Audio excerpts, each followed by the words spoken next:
Authentique et humaine. Elle parle avec franchise.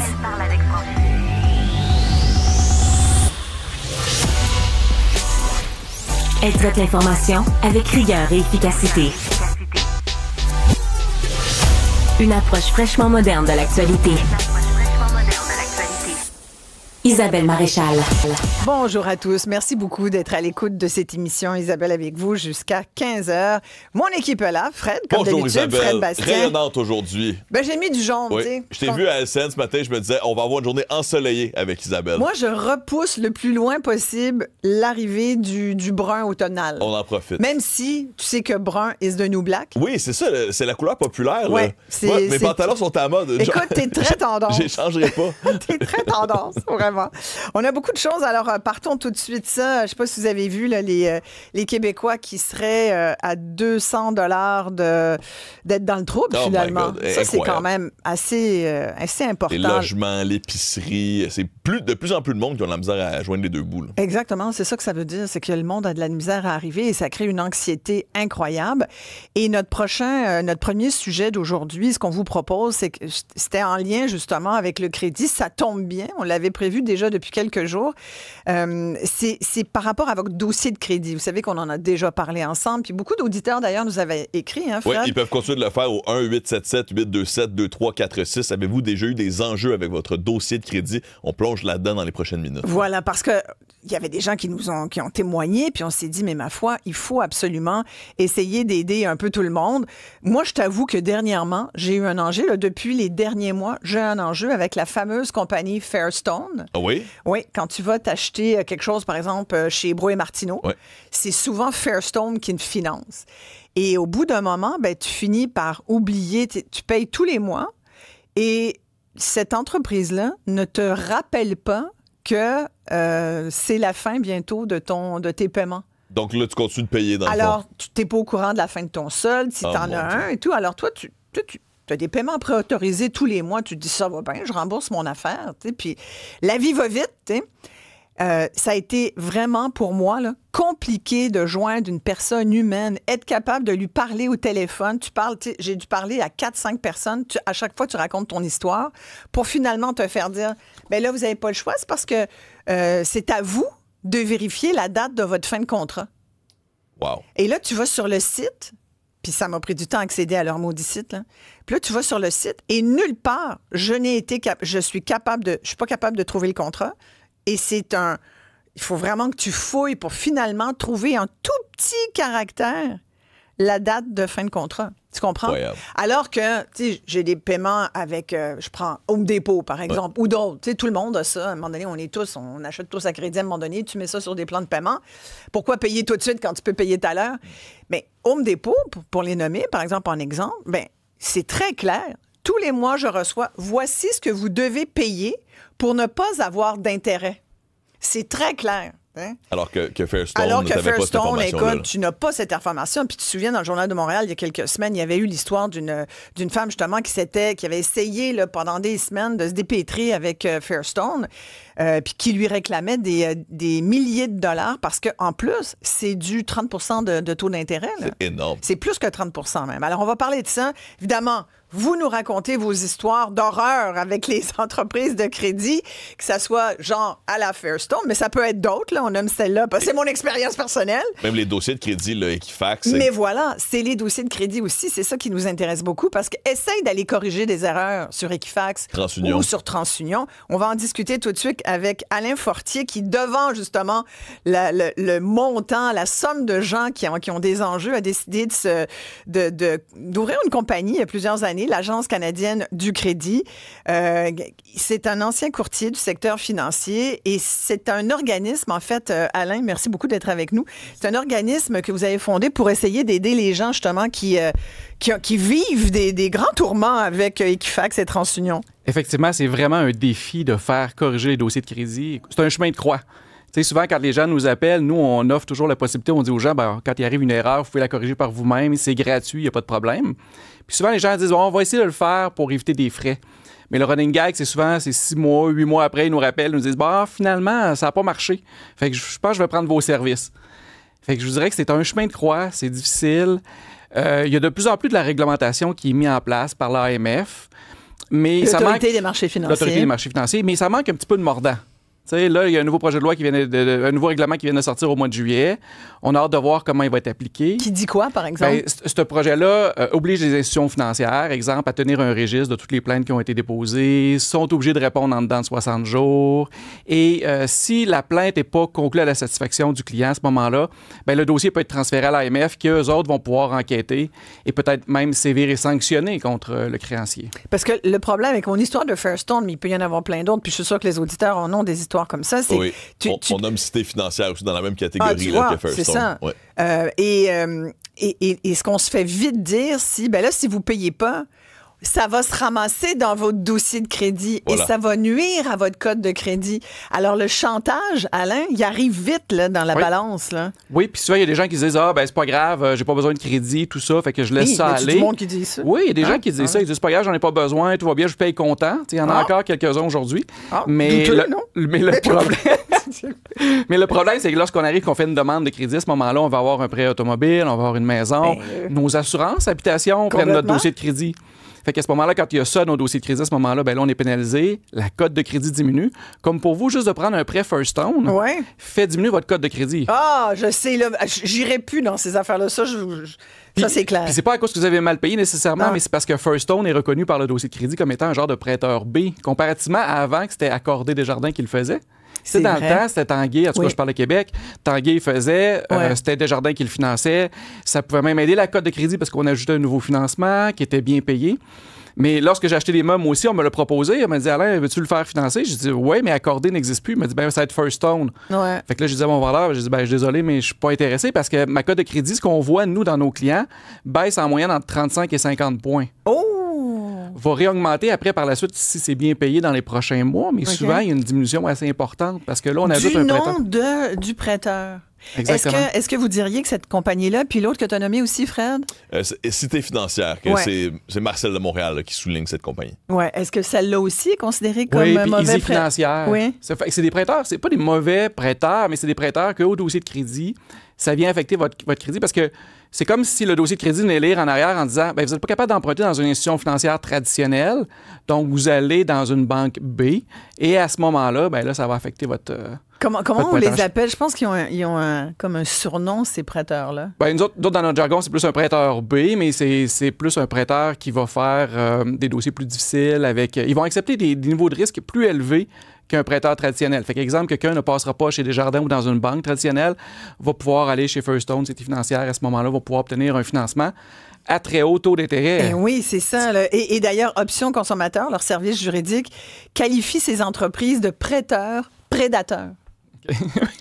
Prédateur. Ça veut tout dire, les amis. Un prédateur, c'est quelqu'un qui veut te manger. Oui, on sent les dents de requin. C'est ça, exactement. On a Nicole de Verdun là, qui est en train d'écrire. Oui, ben elle dit qu'elle a fait faillite il y a 4 ans environ.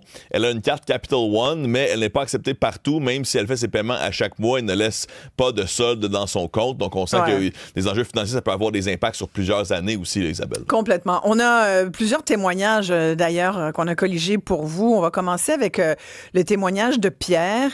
Pierre qui... ce n'est pas son vrai nom. Pierre souhaitait conserver l'anonymat. Alors, on lui garantit, nous garantissons tout ça, nous, à cette émission. Ça a commencé son histoire, votre histoire. Pierre, merci beaucoup de prendre le temps de nous parler. Oui, bonjour. Oui, alors, ça a commencé début 2020, donc en pleine pandémie. Vous avez 20 ans d'ancienneté dans votre travail, vous êtes mécanicien, et là, vous perdez votre emploi.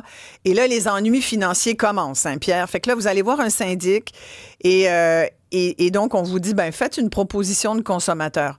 Là, vous dites automatiquement, votre cote de crédit, elle a plongé solide. Là. Oui, exactement. Elle était de combien à ce moment-là? La minute que quand on a fait affaire avec une chose de syndic, le Fortin et associés, on avait le choix entre la faillite ou la proposition. On a décidé d'aller avec le plan B, la proposition. La minute que c'est inscrit et c'est parti, on est dans les 500, donc ça vaut pas grand-chose aujourd'hui. Ouais. Et là, vous vouliez qu'Equifax efface de votre dossier certains éléments. Expliquez-moi un peu ce que vous souhaitiez. Qu'est-ce qui arrive, c'est que normalement, quand on tombe en proposition, on a sur une durée de 5 ans pour rembourser ce qui a été accordé par les tribunaux. Nous, on a eu de la chance, c'est qu'on a pu devancer le remboursement. C'est ce qu'on a fait pour gagner un peu plus de temps pour rétablir le crédit. Mais après 5 ans, automatiquement, sur les bureaux de crédit, que ce soit Equifax ou TransUnion, les algorithmes devraient automatiquement s'effacer. Mm-hmm. C'est pas arrivé. C'est ça l'affaire. On l'a appris il y a 2 ans quand on a fait une demande chez Appoint Hypothèque avec notre courtier hypothécaire. Il m'a rappelé puis il me dit écoute, ça marche pas le pointage que tu me donnes. Puis dans la vraie vie, il y a un problème. Ouais. Fait qu'à partir de là, oui, exactement. Puis à partir de là, il nous a référé l'agence ACC Crédit, l'agence canadienne du revenu, pour accéder. Fait que moi, j'ai tombé sur une perle. Madame Louise Bergeron, elle a été d'une grande aide, mais la péripétie, elle a commencé en février 2024 et c'est terminé en juin 2025 pour un total de 19 corrections chez Equifax et 4 corrections chez TransUnion. Oh mon Dieu! Ça a dû vous prendre du temps, ça? Ça a pris plus d'1 an et demi. Puis si ça n'aurait pas été de la compagnie ACC Crédit, je vous dirais que c'est très ardu d'appeler chez Equifax parce qu'ils vous posent, c'est tellement tricky, ils vous posent des questions, ils vous mettent en attente, vous êtes laissé à vous-même. Là, avant que la nouvelle loi passe, ça pouvait prendre des mois et des mois avant que ça se règle. Moi, j'ai été chanceux. J'ai Mme Bergeron qui a toujours travaillé pour nous. Je vous dis, pas avoir cette dame-là, on serait peut-être encore dans la misère aujourd'hui. Ah ouais. Je pense que vous avez aussi une opinion sur les institutions financières là, qui traitent les gens pas tellement avec respect, hein, Pierre, d'après vous? Mais je vous dirais que la minute que vous déroguez du pointage de crédit, vous êtes des nobody pour les institutions financières, ils veulent même pas vous aider. Là. Ouais. Même avant d'arriver à une, que ce soit pour peu importe une proposition ou une faillite, on les appelle pour avoir de l'aide de leur part, puis automatiquement ils ferment les balises, ils ferment les portes. Fait que vous n'avez pas le choix de vous diriger vers des compagnies comme Jean Fortin Associés pour essayer d'avoir un plan B, parce que la pression financière est tellement énorme que vous sombrez, là, puis je le souhaite pas à personne, là, c'est vraiment pas plaisant. Oui, c'est ça. Ça prend un syndic et ça prend des professionnels, ça que vous dites. Là, vous avez dit à ma recherchiste aussi, on est considérés comme des déchets pour les institutions financières. Ils veulent absolument nous décourager. Puis si on n'a pas de crédit aujourd'hui, t'es même pas capable de t'acheter un journal ou une pinte de lait, là. Non, exactement. Puis ce qui est dans l'ironie du sens, c'est même pas juste pour avoir un prêt selon des maisons de prêteurs ou avoir un automobile.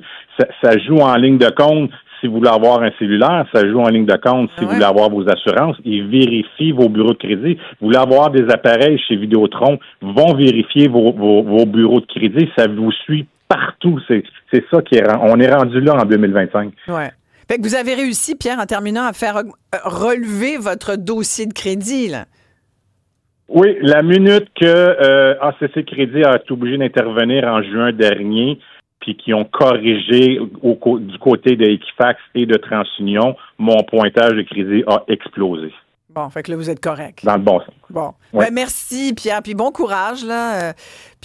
On comprend là, que ça y a pris 5 ans à rembourser, mais au moins, il a fait une proposition avec un syndic qui a été accompagné là-dedans. Beaucoup de commentaires, hein, Fred? Une pluie de commentaires, Isabelle. Bon, quelqu'un qui a eu de la difficulté avec une facturation en trop chez Rogers. Après plusieurs mois, l'erreur n'était pas réglée. C'est quand une compagnie de recouvrement très agressive l'a contacté, qui l'a dit que c'était une erreur. Et là, par magie, le montant a disparu la semaine d'après.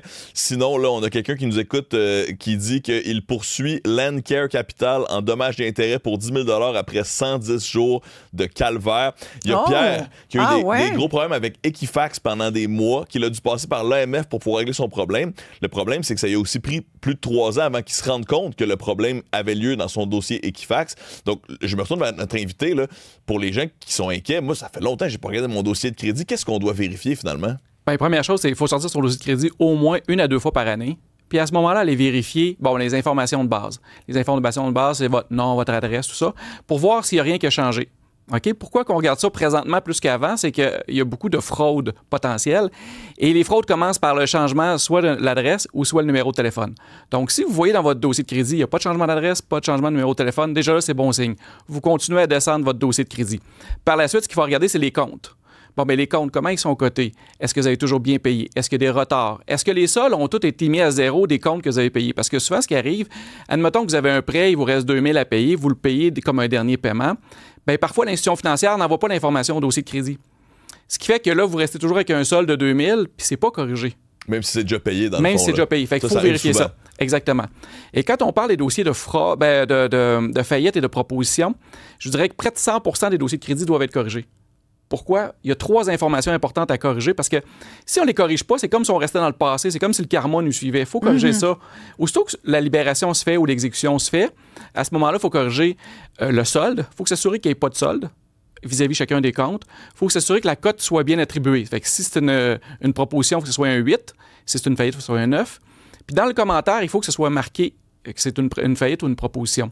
En corrigeant ces 3 informations-là, c'est comme si l'algorithme du dossier de crédit vient le repérer comme étant dans la faillite et non pas un autre événement extérieur.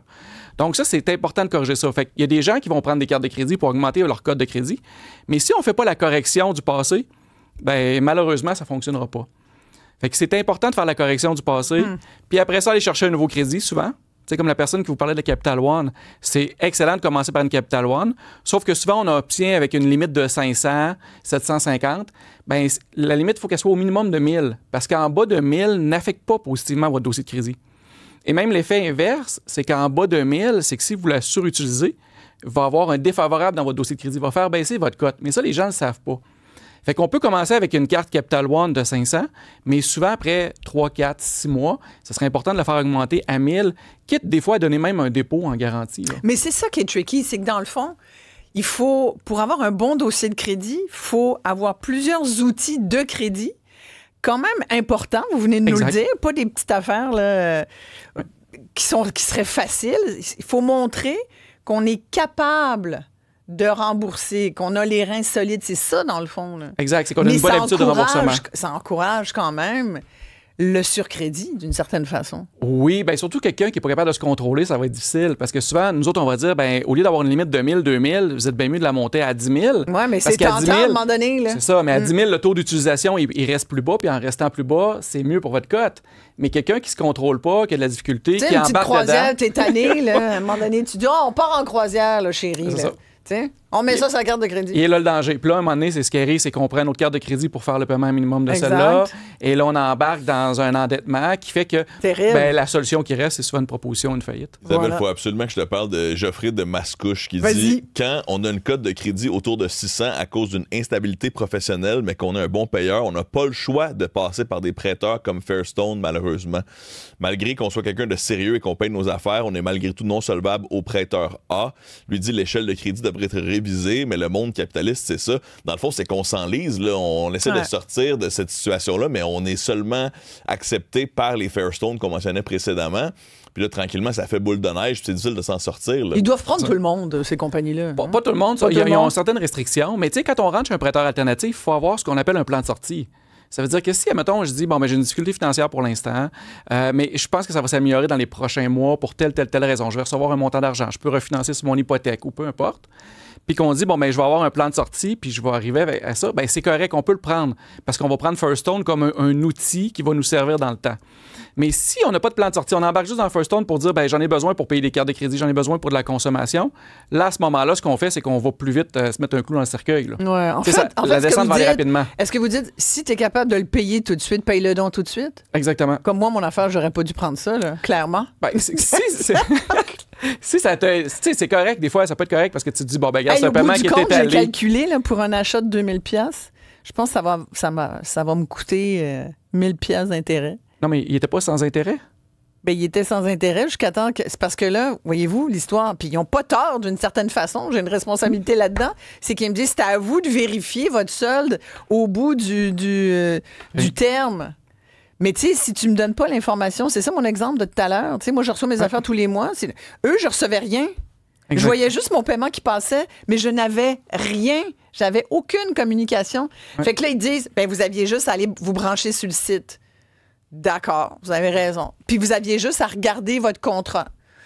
Ce que les gens font pas. C'est ça l'affaire, c'est que dans le fond, ils te remettent en pleine face ce que tu aurais dû faire. Là, tu le fais pas parce que c'est quand même particulier. Là. Oui.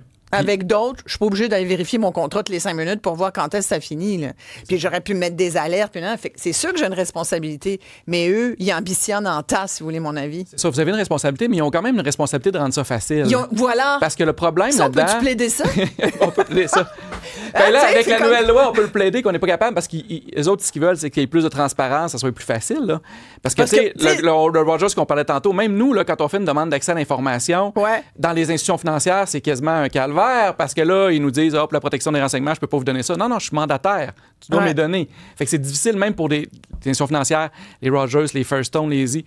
Fait que pour nous, c'est difficile. Fait qu'imaginez pour quelqu'un qui connaît pas le bon chemin par où entrer, pratiquement impossible. Bon, pour les gens qui se posent la question, il y a Daniel ici qui veut savoir si on peut avoir notre code de crédit gratuitement ou il faut absolument payer. Justement, quand on dit on veut vérifier 2 fois par année, là, par où on passe pour les gens qui n'ont jamais fait ça? On peut aller sur le site directement de Equifax.ca.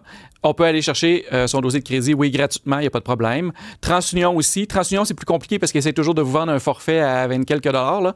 Mais normalement, avec la nouvelle loi sur les agents de crédit, c'est vraiment mentionné que vous pouvez avoir accès à votre dossier de crédit. Vous pouvez les appeler aussi. Mais moi, je suis en ligne, là. Je suis sur... moi, j'aime ça pendant qu'on fait cette émission-là. Souvent, je vais sur les sites. Et là, c'est Céline qui m'a répondu. Bonjour, je m'appelle Céline, l'assistante virtuelle d'Equifax. Donc, c'est un chatbox qui s'appelle Céline.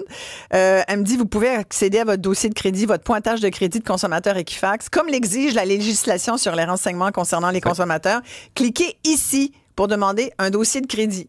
Donc là, je clique et là, nous allons voir. Et là, ça dit, sans frais. Donc là, je vais commencer pendant que nous faisons ça. Pendant ce temps-là, j'ai Linda de Laval qui demande, elle a une carte avec 9 000 $, une balance de 750 $, de limite. 9 000 $ de limite avec une balance de 750 $. Elle dit qu'elle n'a pas d'hypothèque ou de prêt auto. Comment faire pour monter sa cote qui est à 746? Ben déjà, 746, c'est bon. C'est bon, ça? Parce qu'en haut de 650, ça commence à être bon. 680, c'est l'idéal. À 746, c'est bon, normalement. Ce qu'il faudrait faire par la suite, c'est aller chercher une autre sorte de financement.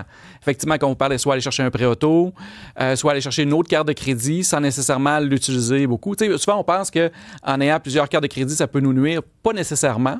OK? Fait qu'il faut toujours faire attention. Mais la manière dont elle fait à l'heure actuelle, si elle n'a pas besoin d'autres crédits, pas besoin de rien faire, à la cote qu'elle a là présentement, moi, je ne poserais pas nécessairement d'action particulière. Donc, c'est une bonne cote. C'est quoi une bonne cote, finalement? En haut de 680. En haut de 680, ça ne devrait pas avoir de problème. Sinon, on pose la question de la différence entre Equifax et TransUnion. Effectivement, il y en a qui disent, on peut mettre une protection sur notre dossier Equifax, mais sur TransUnion, c'est plus compliqué. Il faut passer par les deux obligatoirement. Comment ça fonctionne? Oui, bien, dans le fond, il faut voir comme deux compétiteurs, Equifax, TransUnion. Fait que si on veut faire barrer son dossier de crédit, si on veut obtenir son dossier de crédit, il faut passer par les deux, qui sont complètement différents. Même au niveau de la cote de crédit, souvent, vous allez voir, vous allez avoir une cote à 800 chez Equifax, vous allez avoir une cote à 850 chez TransUnion.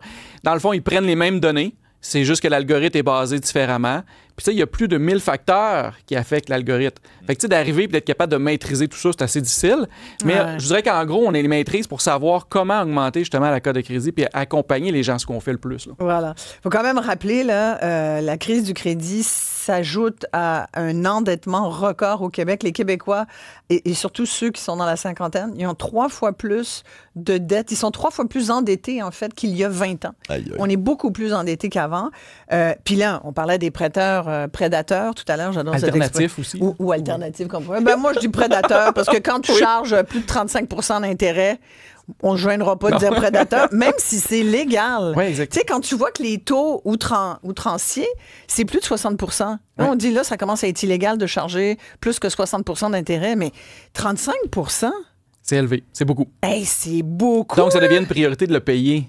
Parce que le coût est très élevé. C'est vraiment, là, si tu as une urgence nationale puis que tu sais que dans 2 semaines, tu peux le rembourser, mais sinon, c'est un va-pas-là. On aura un témoignage tout de suite après ceci. En attendant, Fred, redonne donc les numéros de téléphone parce que je pense qu'il y a d'autres gens qui veulent contribuer à notre discussion sur les... lit tous vos commentaires aussi. Là, merci de nous écrire et de nous appeler. C'est le 1-877-827-2346.